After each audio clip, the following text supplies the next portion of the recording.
Republican Josh Hawley accused of transphobia at Senate hearing. Berkeley professor Kyra Bridges says Missouri senator's line of questioning opens trans people up to violence. Josh Hawley, a Republican senator from Missouri, was accused of being transphobic by a law professor on Tuesday, at a hearing on the consequences of the Supreme Court decision to overturn Roe v. Wade, the ruling which guaranteed the right to abortion. During the Judiciary Committee hearing, Hawley, who has previously co-sponsored a bill which would prevent transgender children from competing in sports, questioned Kyra Bridges, a professor at UC Berkeley School of Law who was invited to testify on reproductive rights. "You've referred to people with a capacity for pregnancy," he said. "Would that be women?" Bridges replied, "Many women, cis women, have the capacity for pregnancy. Many cis women do not have the capacity for pregnancy. There are also trans men who are capable of pregnancy, as well as non-binary people who are capable of pregnancy."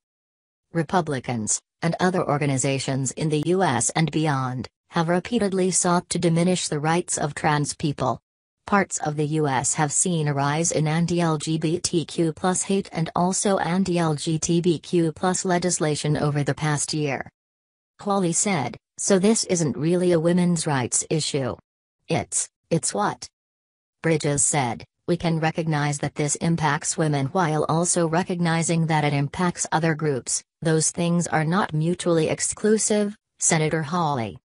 She added, "I want to recognize that your line of questioning is transphobic and it opens up trans people to violence by not recognizing them." Hawley said, "You're saying that I'm opening up people to violence by asking whether or not women are the folks who can have pregnancies?" Bridges said, "I want to note that 1 out of 5 transgender persons have attempted suicide. Denying that trans people exist and pretending not to know that they exist is dangerous." More than 320 anti-LGBTQ+ bills have been introduced in the U.S. this year, according to the Human Rights Campaign.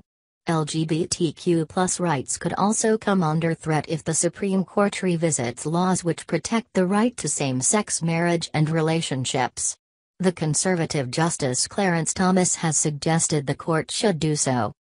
Polling has shown that a majority of Americans oppose anti-transgender laws, but that has not stopped Republicans from pushing discriminatory legislation. In March, Ron DeSantis, the Florida governor considered a frontrunner for the presidential nomination in 2024, signed a controversial Don't Say Gay bill that prevents teachers from discussing sexual orientation or gender identity in public schools. In June, DeSantis moved to ban transition care for transgender youth. Earlier this year, Greg Abbott, the governor of Texas, ordered state agencies to investigate gender-affirming care for transgender young people as child abuse. Other politicians and right-wing media figures have spread lies and misinformation about gay and trans people attempting to groom schoolchildren.